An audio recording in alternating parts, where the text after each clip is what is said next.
yan. Pagod na rin ako. Sige, kukunin ng ipis yun.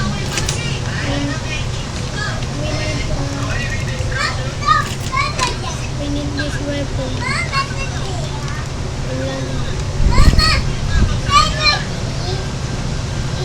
This is the first step. You need to watch out. You need to headshot. You can one hit the enemy. It's not harm. And this is the second. If you can do this, but right, it's easy. You need to headshot this look. If my not headshot, and look if I headshot look one hit guys.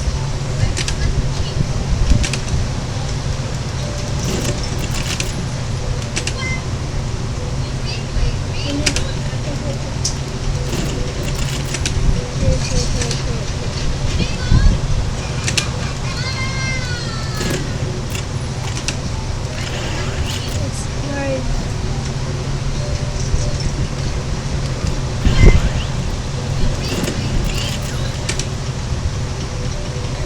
Just copy what I'm doing. Just copy.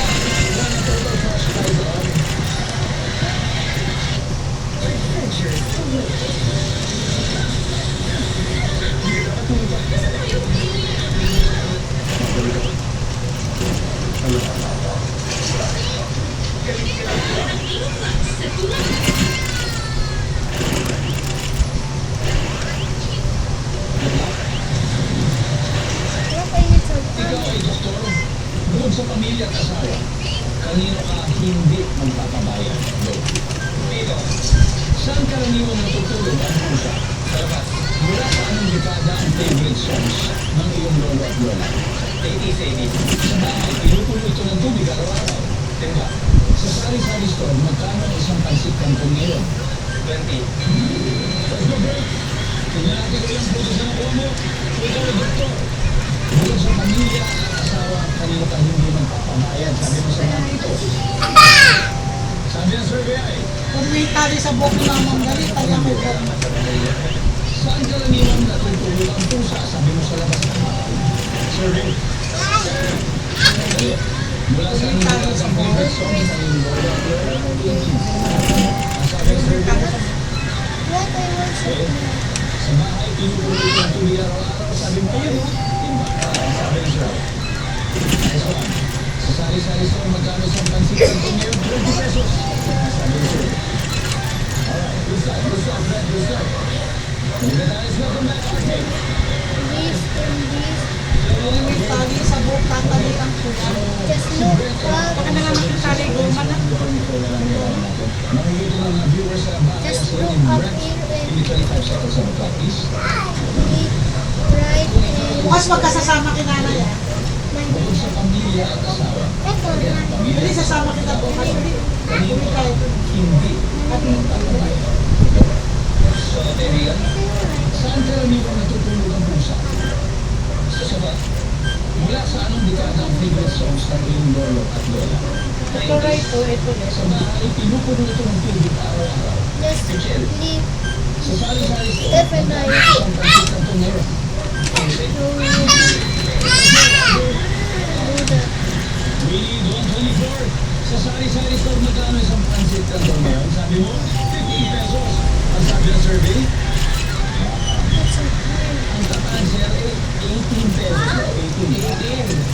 Sa bahay, pinupuno ito ng tubig araw-araw. Sabi ni Michelle. Mula sa inyong dekada ang favorite songs ng iyong lolo at lola? Sabi mo 90s. 90s. Mga ano, mga grunge. Eraserhead. Sige, Eraserhead. Banda. Si lolo. Ano si lolo? Nandiyan ba yan? Ilo-okay ko ito. 70s at naman. So 70s. Ayun daw, tatlo. Tuloy mo Saan dapat. karaniwang natutulog ang pusa? Sabi mo? Ito oh. Sa oh. Ito, oh. Gatas, ayan, oh. Dede. Buod sa pamilya, kanino ka hindi magpapabaya. Dede mo, ayan, oh. Dede. Layo lang ano mo. Lapon mo na naman na, eh.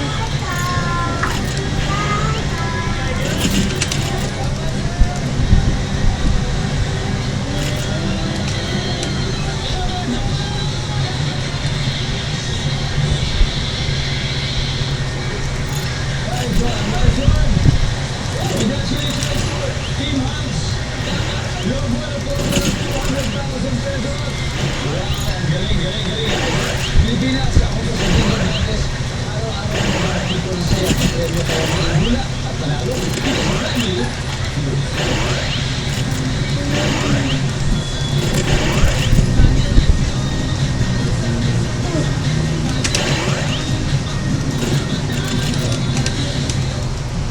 You can one shot the red, but purple and green shot.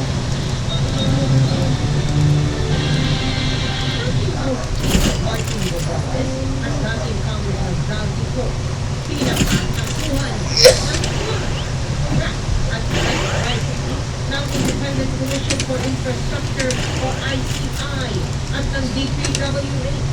Kung alin haharap daw sa investigasyon ng malinis ang proseso. Ako ang nagsimula nito lahat. Ako ang magtatapos. Ang response laban kay ko at ang opisyal ng DPWH at SunWest Corporation inalusyo ng Pangulo. Aaresto din na sila. Kaya harap sa korte at pananagutin sa batas. Walang special na pagtrato. Walang sinabi. Grupo ng mga negosyante na alam pa kung kailan may mapapanagot sa mga nagnakaw mula sa kawalang bayan. Magsisiguro ni DPWH Secretary Vince Beaver. People will be right. No matter who they are, Exclusive. Ako naman nasa ulo ng mga tindahan.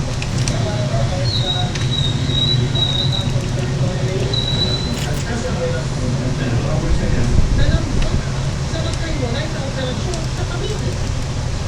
Isa pang exclusive. Ang pagnanakaw sa imos ng pinabi ang termite gun sa pikilan. Kapilang interim relief ng akong dating Pangulong Rodrigo Duterte. Pagkatapos na ng ICC Appeals Chamber sa November 28. Pinabos ng Mexico na nakasabutan ang National Director ng Miss Universe Thailand. Kinunahan sa Miss Universe 2025. Pagpasa ng Pilipinas na si Atisa Manalo, itinangal naman third runner-up.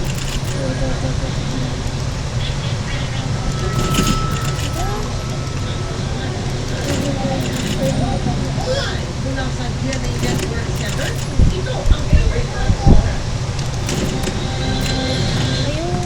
Magandang gabi po, Luzon, Visayas at Mindanao. Pinakapagsukanan ng plunder, graft at wet bribery, sinabi House Speaker Martin Romualdez at dating Congressman Zaldico kaugnay sa mga flood control project sa bansa. Ang rekomendasyon na yan, inihain sa Office ng Independent Commission for Infrastructure o ICI at ng DPWH. Kasama sa mga itinasa nila ang ahot-ahot dokumento. Mga kontratang konektado mula nito, pati ang mga naging testimonya sa Senado. Isinumite rin nila ang mga testimonya sa Senado ni Orly Gutesa na nag-deliver daw siya ng mali-maliatang cash sa mga bahay ni ng Romualdez at Co. Nakatutok si Salima Reza.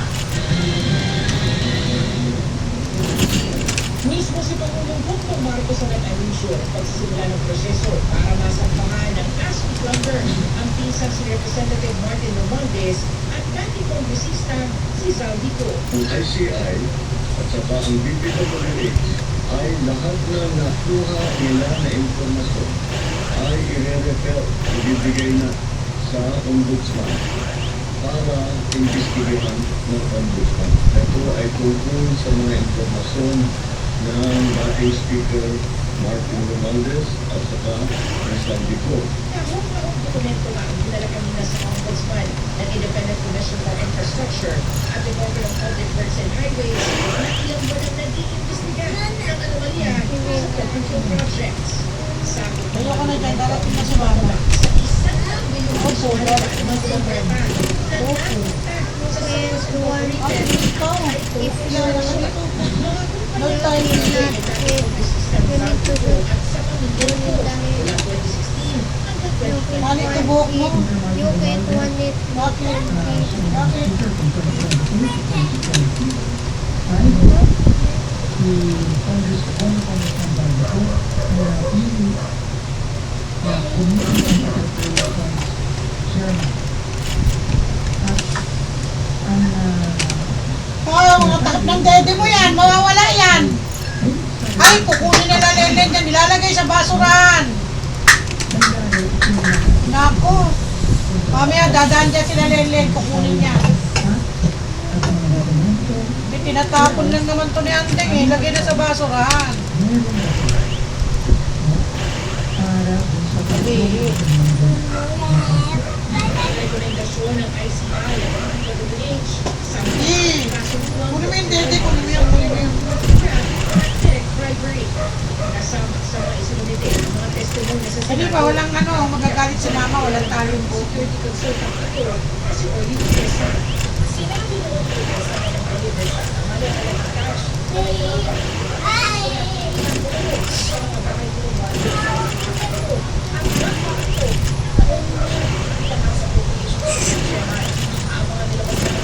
Kunin mo yung mga takip ng dede, Deng. Ilagay sa lamesa.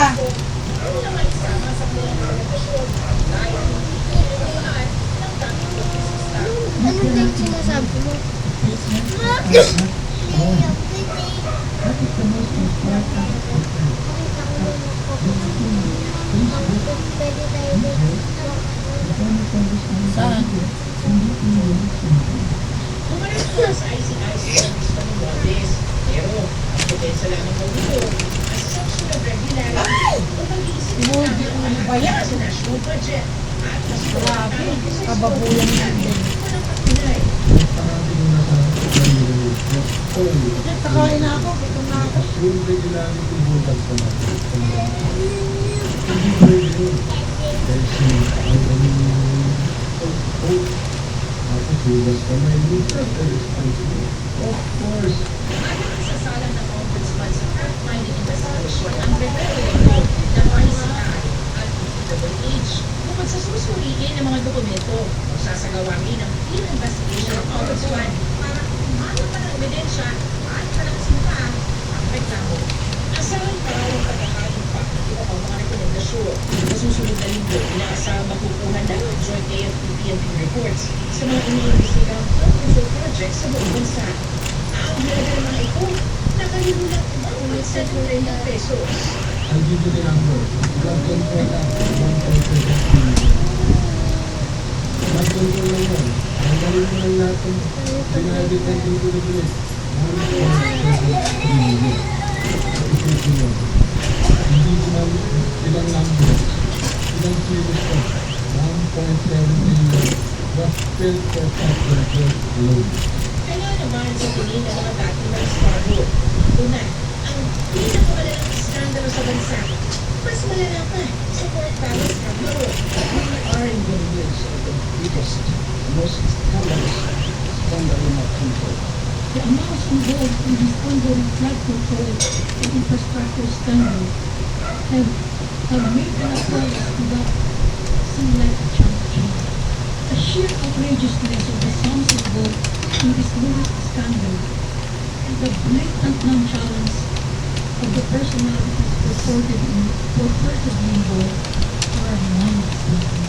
Pero sabi ni Dr. Santiago Bayan Presiding Justice ang parang kalutalitan, sadyang mahirap litisin ang floodwaters sa korte. Tulad yan ng Maangang to, maangang. Hindi ka na pwede dito. that may be committed by Stop. the public officials. Maangang yan, maangang! Kukulit mo ah. I was student of the Iinis ako sa iyo ah. most that the prosecution under this law has been rendered extremely difficult with the ruling in the Arroyo case requiring the identification of the Kainin mo ah, kainin mo. Kaya kahit ito lang ang magiging patayan ng desisyon, kung saan ikan Kainin mo din yung kanin din ah. Hahanapin daw natin ang Peter Martin. Ano magbigay? Mabiyan? Ang investigasyon ng Mabiyan ano yun? tiwala ni Ayan ang Moral isa. sa hindi na pangaliwan. Ano? Speaker Martin Romualdez Sabi na ko, no. sa investigasyon ng ombudsman Galing na mag-vote na malinis ang konsyensya. Ay, Ito'y matapos nirekomenda ng DPWH at Independent Commission on Infrastructure sa ombudsman. Kainin mo yan, papa. Papa. At dating affordable representative sa Luzon, just buwan na Madalang Flood Control Project. Abogado ni Romualdez ay nagsasaling ng pagpapahayag.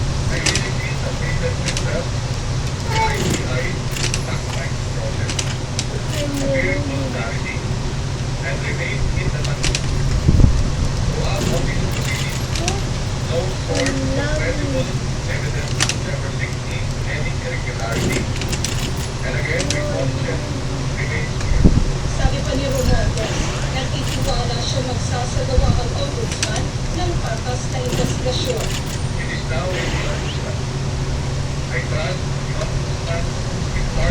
Reserve resistant.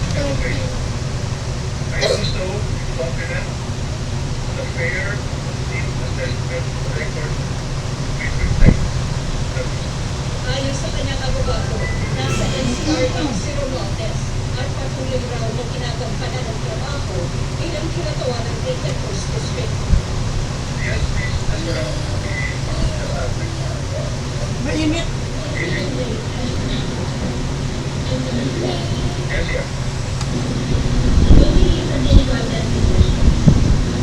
Papa.